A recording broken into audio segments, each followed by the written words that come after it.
আসসালামু আলাইকুম রহমতুল্লাহ বারকাতুহ। ঈদ মোবারক, ঈদ মোবারক, ঈদ মোবারক। সবাই কেমন আছেন? আমি ভালো আছি আলহামদুলিল্লাহ, আল্লাহ পাকের মেহেরবানি। ঈদের দিনে খুবই বিশেষ একটা আমল।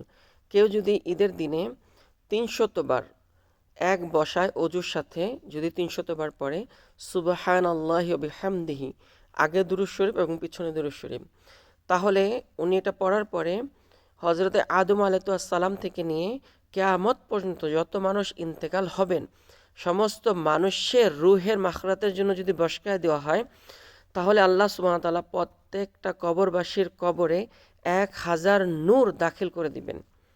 এবং যিনি এটা পড়ে বসকায় দিবেন, উনি যখন ইন্তেকাল করবে, আল্লাহ সুবহানাহু ওয়া তাআলা তারও কবরের ভিতরে ১,০০০ নূর দাখিল করে দিবেন। এটা অনেক গুরুত্বপূর্ণ একটা আমল, আর খুবই খুবই লাভ।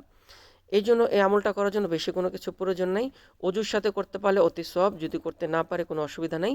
তবে যেই কোনো নামাজের পরে করতে পারলে অনেক ভালো হবে, কারণ ওই সময় অজু থাকবে। তো নামাজের পরে ৩০০ বার, প্রথমে একবার দুরূদ শরীফ, শেষে একবার দুরূদ শরীফ পড়ে ৩০০ বার সুবহানাল্লাহি ওয়া বিহামদিহি পড়ে বসকায় দেওয়া যেতে পারে। আমরা সবাই আমলটা করার চেষ্টা করব ইনশাআল্লাহ। আসসালামু আলাইকুম ওয়া রাহমাতুল্লাহি ওয়া বারাকাতুহু।